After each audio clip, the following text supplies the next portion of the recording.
Eyewitness News presents Veterans Voices, honoring those who serve. Veterans Voices is presented with limited commercial interruption by Transitions Hospice, A+ Restoration, K&H Exteriors, Advanced Window Systems, and by Electrical LMCC Power Connection. Hello and welcome. I'm Mimi Murphy. And I'm Eric Wilson. On the 11th hour of the 11th day of the 11th month in 1918, guns fell silent in Europe. It marked the end of the Great War, the war to end all wars, World War I. Since then, nations involved in the war have used the day to honor those who serve. All-day veterans have been in the spotlight across the nation and here in the state line. We start in Rockford, where veterans were honored during a ceremony at Veterans Memorial Hall. The Rockford chapter of the Daughters of the American Revolution hosted the program. Included this year was a special tribute to the 50th anniversary of the end of the Vietnam War. Our Nicole Delgado was there. She spoke to a local man who's making sure the history of our heroes will continue to be told to younger generations.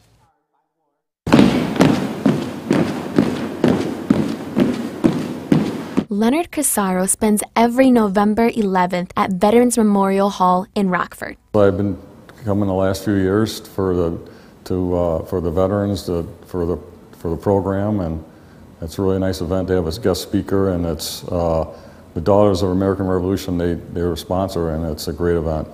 This year, he brought his grandson, sharing his passion of learning about and honoring our veterans. The names of local people who died serving our country are written on the wall, a way to keep their memory alive. It's all about bringing the American people together to commemorate Vietnam veterans and celebrate their enduring legacy.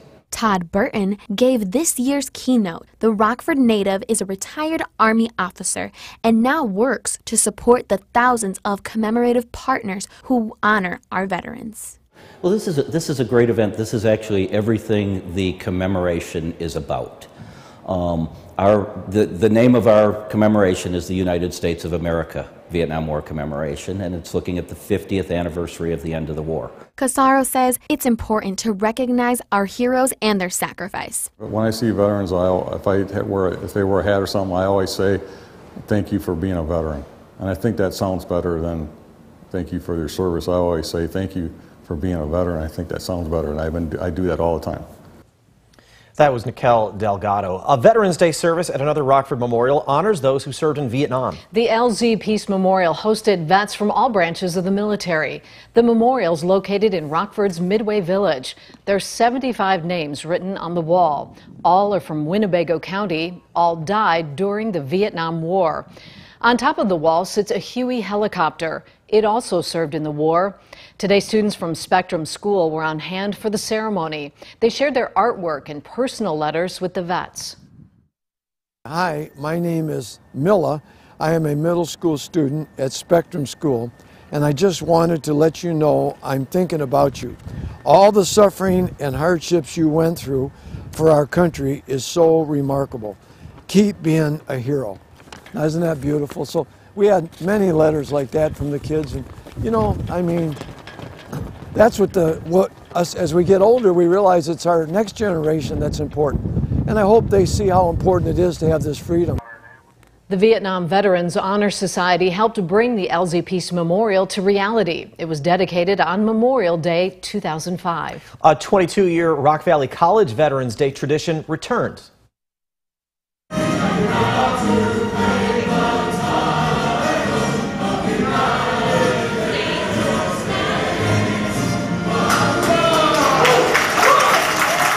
Dozens of people filled the Student Center atrium, many of them veterans, to honor those who served. That ceremony was virtual last year because of COVID. RVC's Veterans Affairs Department organized the program. The school has a history of recognizing current and former students, staff, faculty, and family members in each branch of the military. That's what this traveling honor wall of pictures is for. Local Marine vet and president of the Top of Illinois Veterans Stand Down, Ron Sodko, gave the keynote speech. His theme was Veterans Helping Veterans.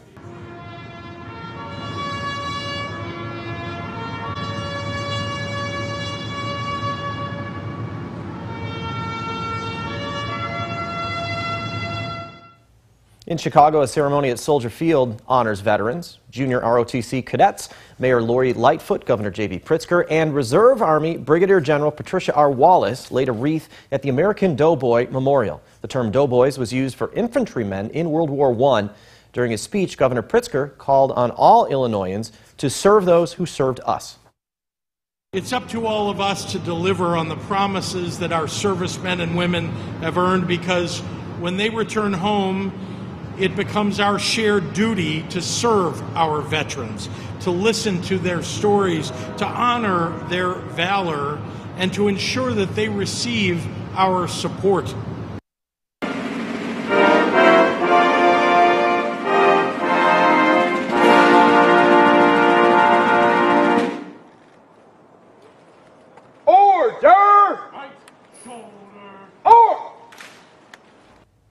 President Joe Biden honors veterans with a visit to Arlington National Cemetery. He laid a wreath at the tomb of the unknown soldier. During the past few days, members of the public have been able to lay flowers there. It's the first time that's been allowed in nearly a century. Earlier this morning, a procession honored each branch of the military. Service members marched in formation. Some wore traditional uniforms from World War I, World War II, and the Korean War. And today, we pay homage to the unrelenting bravery and dedication that distinguish all those who have earned the title of American veteran. It's an honor that not only a small percentage of Americans can claim, and one that marks those who are able to claim it as brothers and sisters. It's a badge of courage that unites across all ages, regardless of background, because to be a veteran is to have endured and survived challenges most Americans will never know. We'll have more on the 100th anniversary of the Tomb of the Unknown Soldier a little later in the show. Last night, a local author shared stories of valor from World War II. As long as we speak their names and tell their stories, they do live on. I really do believe that. Dr. John Ulferts was a guest at the Durand Village Library. Dr. Ulferts is superintendent and principal for the Sherland School District. He's also an author. During the 90s, he interviewed more than 100 World War II veterans. 20 of them were Medal of Honor recipients. He used their stories to write a book. The brave men that fought in World War II have mostly passed on now, but it's up to us, the current generations and the future generations, to keep their stories alive so the sacrifices they made are remembered, and so that we never repeat the same mistakes again in history that led to World War II, and keep our democracies strong and to keep democracies throughout the world strong. You can find Always Remember World War II Through Veterans' Eyes online. We have a link at mystateline.com. Imagine walking 22 miles in a day. Now imagine doing that day after day as you make your way across the country. That's exactly what one Beloit College alumni did. A veteran himself, he's taking on issues facing so many vets one step at a time. The second half, the physical part, actually became the easy part. It was the mental part of having to do it every day, of being a homeless veteran day in and day out, that really took its tolls. I was completely unprepared. In 2019, Navy veteran Tommy Zurhelen grabbed his running shoes and walked across the country. He planned his journey to raise awareness for homeless veterans and veteran suicide, something he knows all too well. My transition was pretty rough. I was basically by myself, living in Washington State, which I didn't really know anybody. Zurhelen went to Beloit College to play football. He graduated with a creative writing degree but couldn't find a job, so he joined the Navy. I enlisted right after college and spent 6 years in the Navy and 2 in the reserves. Zurhelen ended up in New York State and became the commander at the VFW in his hometown. And I was immediately shocked to find out how many challenges a lot of our veterans faced here just in our community. And then I was shocked to learn about those numbers that affect our veterans all over the country, like those 22 veteran suicides a day and those 40,000 homeless veterans every night. So I can't sing or dance, so I decided to do something outside of my comfort zone and attempt to walk across America. Zurhelen flew to Portland, Oregon, and planned a route all the way to New York State. Well, if you asked me in the first couple of months, I I would not say it's going very well, but somehow I made it. 1 foot in front of the other, Zurhalan started the 3,000-mile trek, walking 22 miles a day to signify the 22 veterans who commit suicide every day. The only reason why I made it is because all the amazing veterans and their stories that I met along the way, and they carried me across the finish line. There's so many forgotten heroes all across America who fall through the cracks. And so I met a Vietnam veteran who was living in the desert on top of a mountain for the last 40, 50 years, ever since he got back from Vietnam. And, you know, I wish that story was isolated, but pretty much every day I would meet a new veteran and they would tell me their story. And you know what? Their stories were all different, but they were all same too. Their stories of heartbreak and loss and kind of being forgotten. Zurhalan said he was shocked so many veterans still face challenges. He learned most of America was too. Probably the biggest thing I learned is that people were surprised to learn about these challenges facing our veterans. We always say thank you for your service, and we think we're doing a good job supporting our heroes, but we got a lot of ground to cover. Which is where the Vet Zero project comes in. It offers free rides to appointments and teaches job skills. The goal? 0 veterans suicide and 0 veterans homeless. So we need to do a better job to, shine a spotlight on these heroes and their issues and get them the support they need. The walk raised more than $70,000. Zurhalan wrote a book about his experience. It's called The Low Road, Walking the Walk for Veterans. All of the proceeds go to the Vet Zero project. We do have a link to that on our website, mystateline.com. More than 2 million combat soldiers have returned home from war, wounded. But not all wounds can be seen. Many battle with the memories and stresses they experienced during their service. One local veterans found comfort in a 4-legged friend. Michelle Rave shows us how, despite the woman's disability, the vet's still thriving. The service that I've provided to the country is diminished almost routinely because of the fact that I'm a female. I am not your typical veteran. Shannon Becker is a Marine veteran. She served our country from 1995 to 1999. I was serving stateside, providing communications and network support for the NATO forces that were going into those operations. When you first look at her, you wouldn't know she has a disability as well as PTSD. I have a hearing loss in my right ear from my time in service. So my service dog is trained for hearing alert as well as the PTS and my other medical issues. Shannon was able to get a new job a few months ago, working for Amazon at the new RFD1. So many times veterans particularly are judged based on the perception of how they look. I'm considered by some people as not disabled because I never served in combat. However, I have disabilities that stem from the service that I did provide to this country. And she doesn't work alone.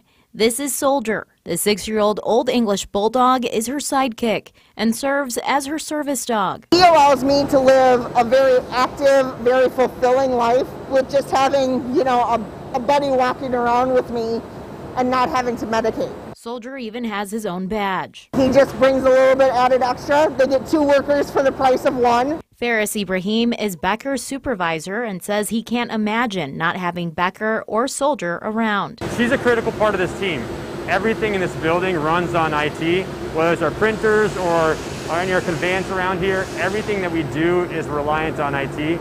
So to have her as a part of the team, she's a critical part to make us be successful every day. Becker is glad she works for a company that accepts and embraces who she is. I've never, since my departure from service, had a company that was so welcoming, so much effort put into making sure that I had the resources, the training, and the space that I needed to be able to be set up and work and be successful in the work that I was doing. As for her disabilities, she encourages people to have an open mind and be compassionate, saying, if you don't know something about someone, just ask.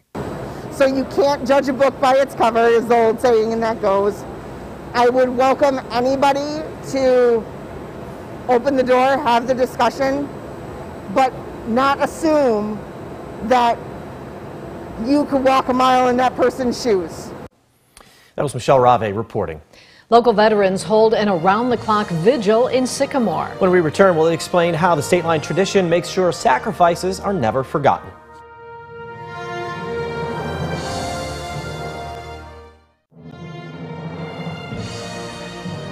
We remember the sacrifices of those who donned this country's uniform and did their part to protect our freedom and independence.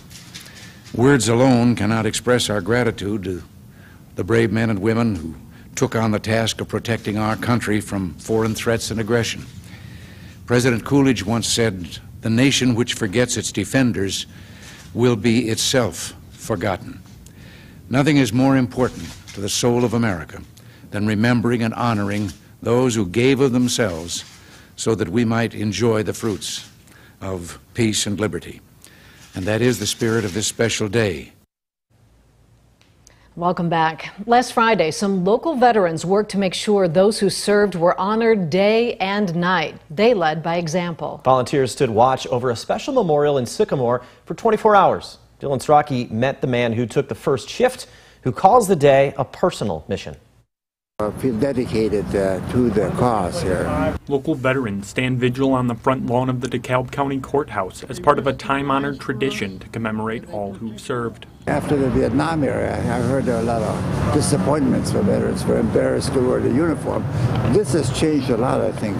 People are much more appreciative of the armed services. Veterans Day, most people think is a holiday and a way to say thank you to veterans. But they can say thank you to veterans any day of the year. For a full 24 hours, veterans take turns keeping watch over this memorial. More than 130 flags join them as they stand guard at all hours of the night. Sometimes that hour stance each person does can be wind, snow, sleet, rain. A lot of thoughts go through your mind. You know, you're thinking about all the different difficult times we had historically with wars, you know, how many tragedies it has caused. 84-year-old Ronald Slavinas covered the first shift. The Army vet tells me he's taken part for nearly a decade. Health issues mean it's tougher than it used to be for him to stand guard. It's not always easy for me, you know, but as long as I can do it, I will be with it. The veterans mean a lot to me personally, and, you know, I've got a network of friendships with veterans. Part of his motivation to keep participating is to honor 3 of his sons who also served. My oldest son, Eric Sabinas, was a paratrooper also with the 82nd Airborne who did the Grenada invasion. And my second son, Marcus Sabinas, he was in the Marine Corps, Marine Recon. He fought in Fallujah, so we have a history of service. The youngest of the 3, Brian, never made it back home. He was killed in action in Iraq. He was a chopper pilot, a Chinook pilot, in November '03. Slavina says too many military members have paid the ultimate sacrifice. He's holding out hope for a day when new recruits are no longer needed. Technically, we shouldn't have any wars. You know, we should plant trees and flowers. But he's not optimistic that time is coming anytime soon. Sometimes we can't help it, you know, we have to serve. When we're threatened, that's what it's all about, you know. That was Dylan Strachey reporting. The same group of DeKalb County veterans also puts up flags in front of the courthouse for Memorial Day each year. During the pandemic, many people have replaced a traditional handshake with the fist bump. In a community southeast of the Quad Cities, fist bumps are now carrying a purpose. Shabnan Dinesh shows us how the gesture's helping a group of veterans connect with school children and each other. Every Thursday morning, a group of veterans gather at Tremont Grade School to give fist bumps to kids coming in. I've heard so many teachers say Thursday is my favorite day of the week. And the kids love it. When the veterans come and fist bump me, it just makes my day and it makes me have a great day. It's really good. It makes me have a smile on my face and I love it. Vietnam veteran Rick Odie says soldiers didn't get a welcome home when they returned to the States. It was pretty brutal. We got spit at, spit on, and yelled at and called baby killers and a lot of different names and stuff. This here is just 180 degrees out. Those fist bumps now filling that void. One little girl this morning fist bumped me and she stayed right there and she opened up my hand and shook my hand and thanked me for my service. So that's just huge. Afterwards, the veterans go to Jack's for breakfast with a special fallen soldier ceremony. We leave a chair empty at the end of our table. We set the place for it. And then just before our food comes, we all stand, face the chair, and raise our cups, coffee cups, to the fallen. Odie says it has blossomed from fist bumps to friendship, morphing into a group of veterans who understand each other. It's been good for guys who didn't know each other to become a part of each other. We call it our band of brothers. That was Shabnan Dinesh reporting. A Colorado veteran who was there the day Japan attacked Pearl Harbor serves his community once again. Coming up in just a bit, the challenge he conquered and how his success is bringing help to those in need.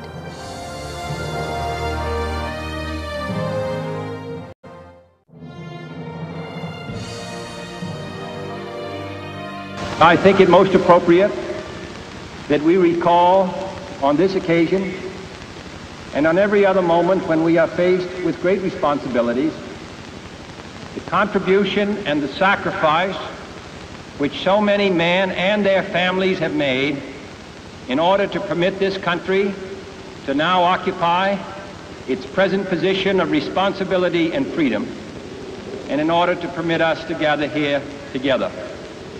Let us pray in the name of those who have fallen in this country's wars that there will be no veterans of any further war, not because all shall have perished, but because all shall have learned to live together in peace.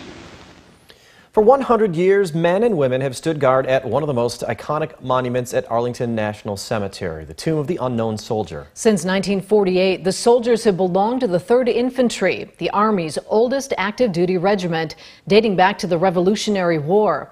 Jackie Banks spoke with Illinois members from the Old Guard. 21 steps on a black mat.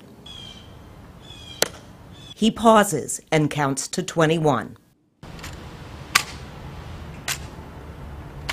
More than just a march, this is an honored ritual before the Tomb of the Unknown Soldier by a member of the Old Guard.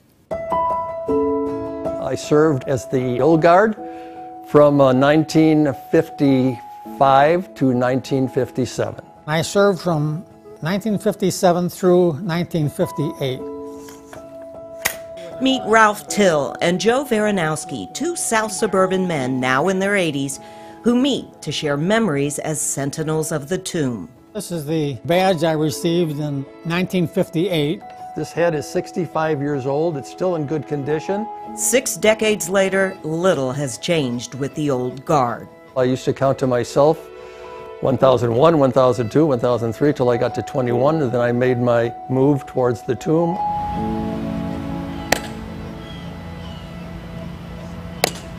Hours of preparation, precision as they march, perfection in their appearance, all while protecting the monument 24 hours a day, 7 days a week, no matter the weather, through snow or stifling heat. In the summertime, we actually could lose up to 3 pounds a day. We would march during the day for 1 hour, always 1 hour. And then at nighttime we walked for 2 hours. President Warren G. Harding dedicated the Tomb of the Unknown November 11, 1921. The tomb holds the remains of an unidentified World War I American soldier killed in France. He now represents all of those unknown warriors who died in battle. It's a very hallowed ground and very reverent area. Mike Holub is a board member of the Old Guard Association, an organization that supports and promotes the history of the tomb and the sentinels who watch over it. It's been their job since 1948. Sentinels represent us in the highest honor that we could possibly give to a fallen comrade who fought in defense of our freedoms. Forward! March! As part of their training, Old Guards must learn the Sentinel's Creed. The doctrine was not around when Joe and Ralph served, but they still lived by it. Never will I falter, and with dignity and perseverance, my standard will remain perfection. Through the years of diligence and praise and the discomfort of the elements, I will walk my tour in humble reverence to the best of my ability. I was so happy to be an American, to be a tomb guard. I was proud and honored to have been chosen and do the duty that I did for the time that I was there. That was Jackie Bang reporting. So did the men ever run into trouble? In fact, Joe did. He said he had to stop two nuns who wanted to pray at the tomb from getting too close. He served his country 80 years ago. Now, a Colorado man is stepping up once again to help his community. An Army veteran who just turned 100 answers the call to action. Jeremy Hubbard introduces us to him. Dear Mr. Blake, thank you so much for taking the time today to read my letter. Fan mail is not the sort of thing most 100-year-olds are used to getting. There are not enough words to express my deep appreciation for you and all others who have served our nation. But over the years, notes from total strangers have appeared in George Blake's mailbox. Thank you so much. It truly means a lot to me. With gratitude for his role in history 80 years ago. He was stationed at Pearl Harbor, December 7th. I was only there a few minutes. 1941. And there was this tremendous sound. The day America was thrust into World War II. We came out of the building and the sky was full of planes. More than 2,400 Americans died in that attack. I suddenly realized they were all kids. And you could say a little part of George 19, died that day too. Why you and not me? A few years ago, he wrote a poem that he still can't get through without tears. I gaze at the list of the young who died, and with pent emotions, I have cried. The tears I shed upon my cheek pose a question whose answer I seek. Why you and not me? George is the last Pearl Harbor survivor in his small Colorado county, one of the last in the entire country, which probably explains that fan mail. Very much so. And the neighbors. It is very special. Who consider him George is very unique. He's a special dude. a local celebrity. We had a second one in town, but he died probably 10 or 12 years ago. Not to mention an outright hero. You know, he does make a difference. It's a reputation solidified even further a few months ago when this old veteran set out on a journey to serve once again.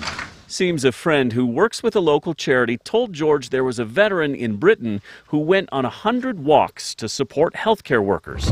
George's friend had an idea. He said, would you get 100 walks in by your birthday? Can you do that? I said, I think so. So I did it. Did he ever? For more than 3 months leading up to his 100th birthday, in the thin mountain air, 7,000 feet above sea level, there he was, every day. People would come by and say, what walk is this? I said, oh, 31st to the 65th.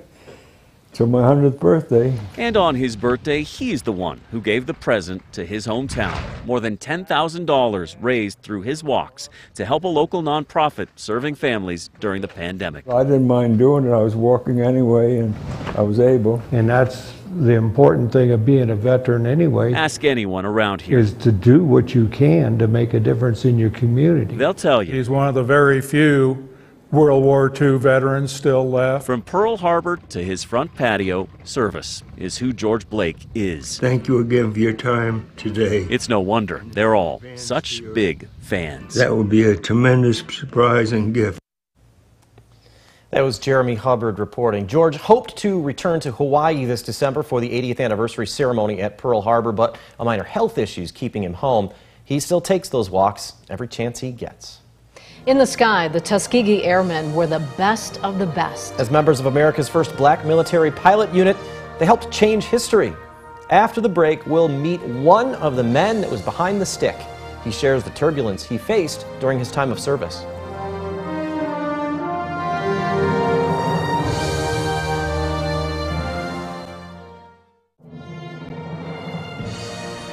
And we recognize the service and the sacrifice of our nation's veterans.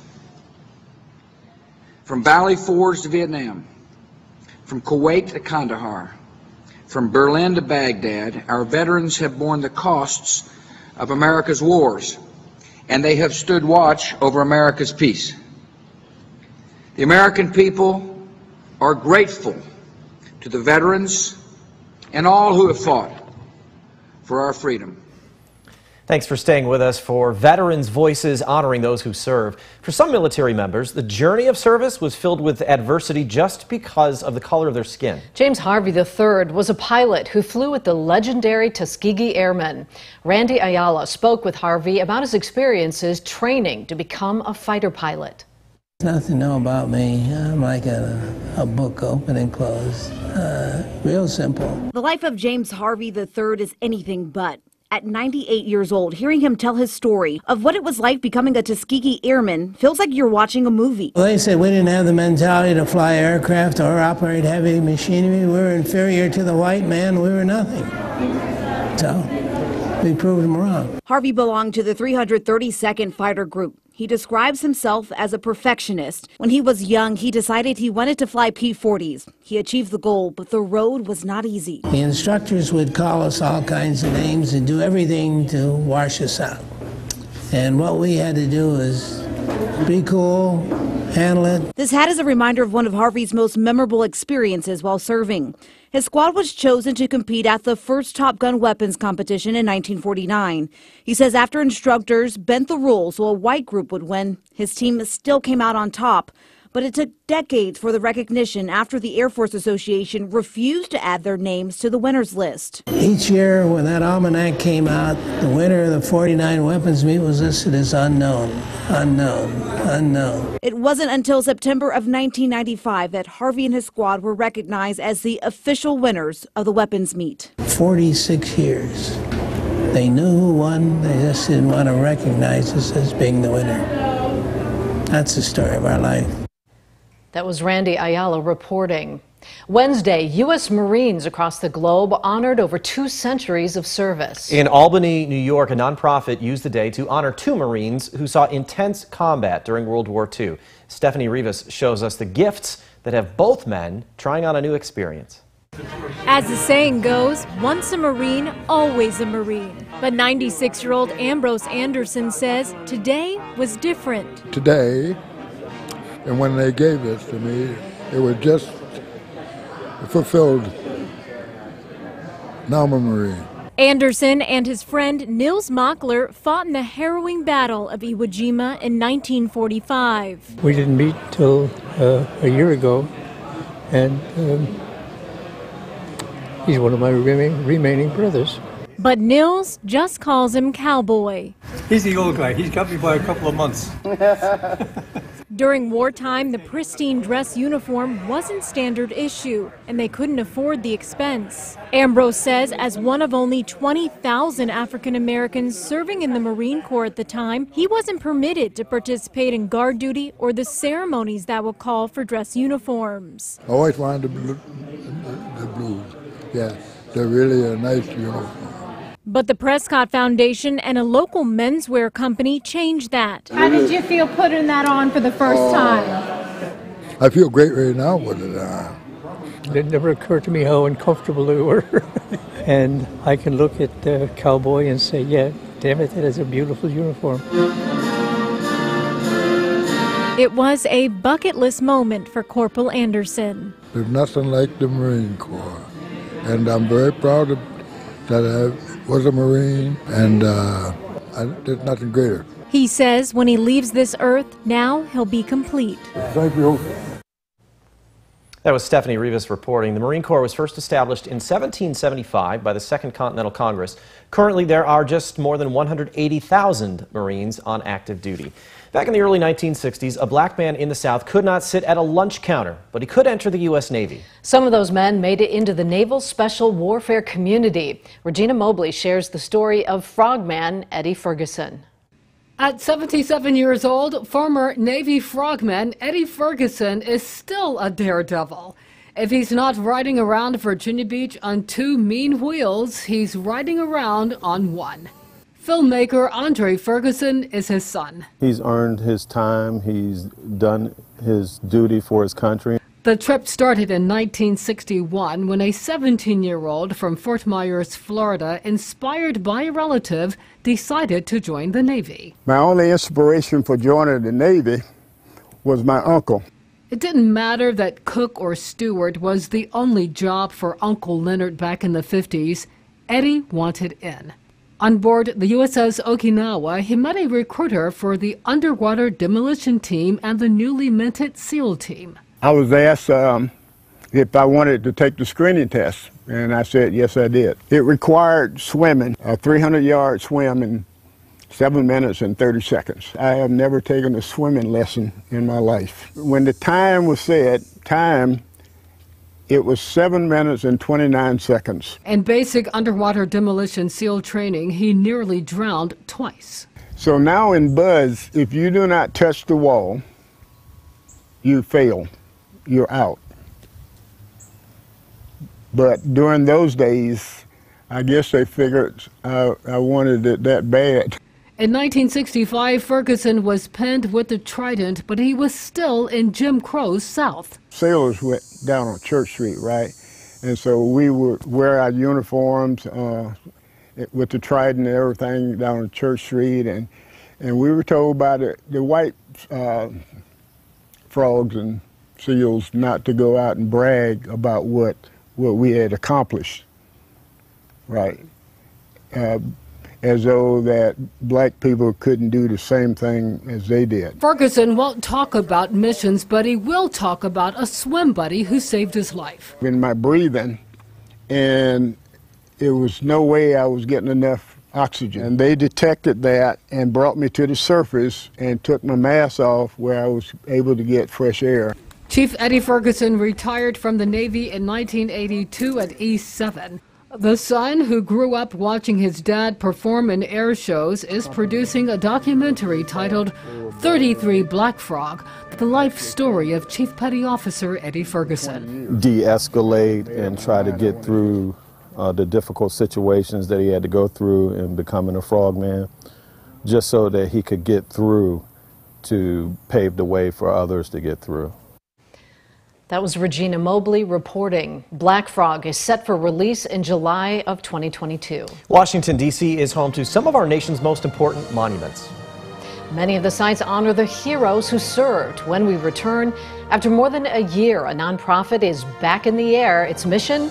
To thank veterans by giving them a first-hand look during a trip to remember.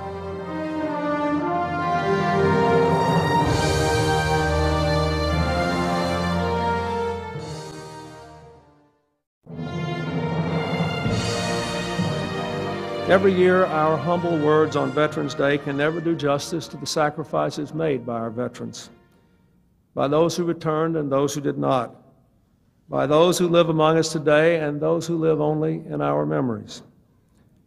We know we can never repay the debt, but still we try, because we know their sacrifices should be in our hearts every day. So on this day, let us simply repeat to America's veterans what is inscribed on the medals that have been awarded to thousands of those who served in World War I. A grateful nation remembers. Welcome back. Veterans from across the country are once again traveling to our nation's capital for 18 months. COVID-19 grounded honor flights. The nonprofit gives all expenses paid trips to those who served during the World War II, Korea, and Vietnam eras.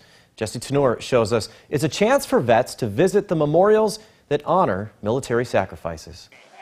God bless the United States. A hero's welcome. Thank you, sir. For 122 veterans at the memorials dedicated to honoring their service and sacrifice. Okay, big smile. Strangers at the National Mall asked for photos and shook their hands. Hey, brothers? While some families celebrated generations of military service in D.C. together.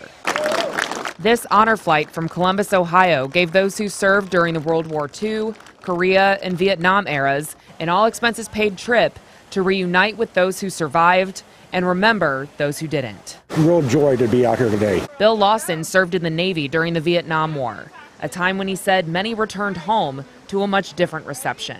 Being cursed and spat on, and I think this is just a wonderful way to show we appreciate every military person. The Honor Flight Network began in 2005 with a mission of honoring World War II veterans here in the nation's capital. It has since expanded to those who served in Korea, Vietnam, and intermediary operations.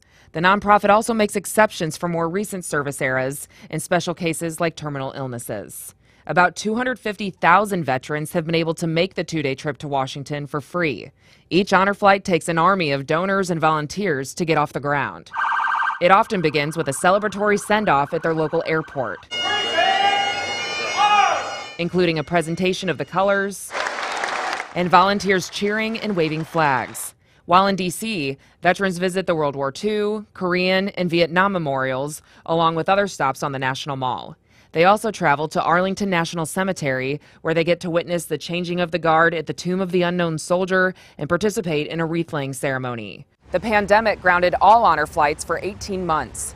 Precious time for some veterans who were hoping to take the trip, but passed away before they could. There's not that many left from World War II that you can ask a lot of questions about. Bill Jackson was the only World War II veteran on this honor flight. He served in the Navy, where he manned a gun turret. Kamikazes in the Philippines put 20 holes in our ship. So you had a lot of close calls? Yeah. At 96 years old, Jackson still has vivid memories of the war, but was first reluctant to make the trip back to the memorial that honors it. Are you glad you did? Oh, yeah. They've been so nice to me. I couldn't believe it. It really is kind of a hero's welcome to D.C. Yeah. Do you feel like a hero? No, I don't. I'm a hero. Hero is someone else that does something great. But as part of the greatest generation, many would give Jackson that title. I'm glad to serve. I felt like my duty, just like everyone did. Now, on this Veterans Day, Jackson considers the younger generations choosing to serve to be the nation's heroes. Well, I say congratulations. I think you're doing good service. That was Jesse Tenor reporting. A former Air Force pilot in California who once flew top-secret missions now rides around in style, not so secretly. He's the proud owner of a brand new and hard-to-find 2022 Corvette.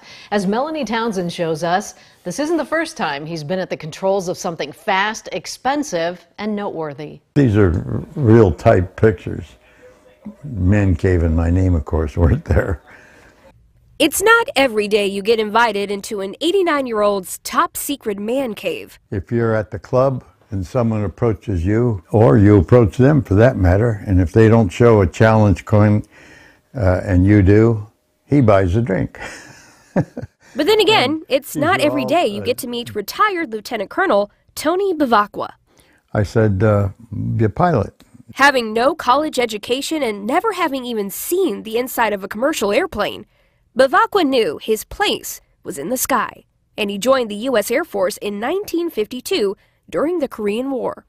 They called everybody together for an announcement, and the announcement was the Air Force would needs pilots and navigators, minimum requirement, high school grad. Anybody interested?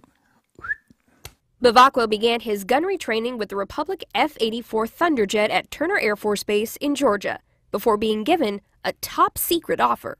I was asked if I'd like to volunteer for something they can't tell me a darn thing about, and I did.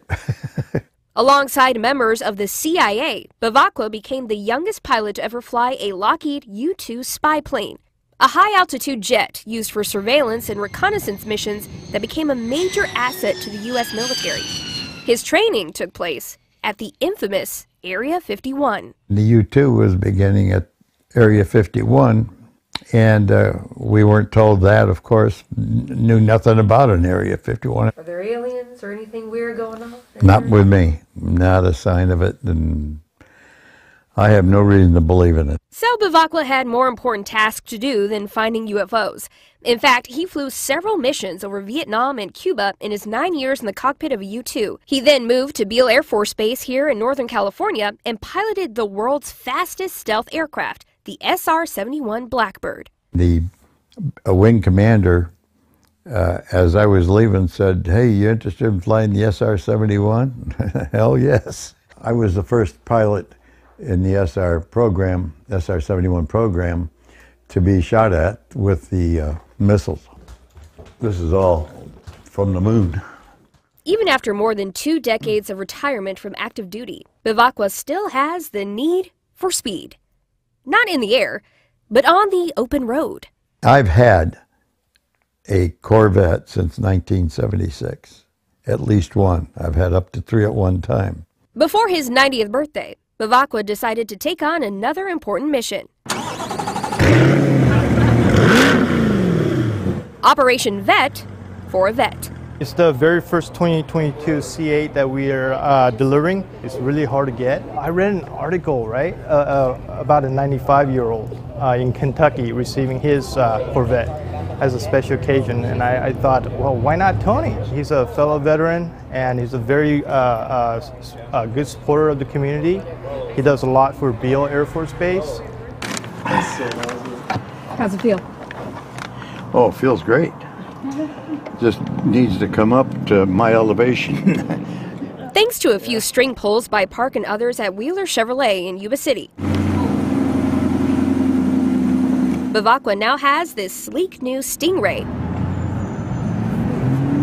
that seems to go as fast as a jet plane. And I love to fly. That was Melanie Townsend reporting. For his role in the highly classified CIA U-2 project at Area 51 and service to the United States, Bevacqua was inducted into the Nevada Aerospace Hall of Fame. Well, that car looks as fast as that SR-71 was. We'll wrap up our show right after the break. Stay with us.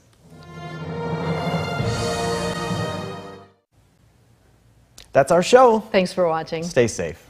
Thank you for watching Veterans Voices, honoring those who serve. Veterans Voices was presented with limited commercial interruption by Transitions Hospice, A+ Restoration, K&H Exteriors, Advanced Window Systems, and by Electrical LMCC Power Connection.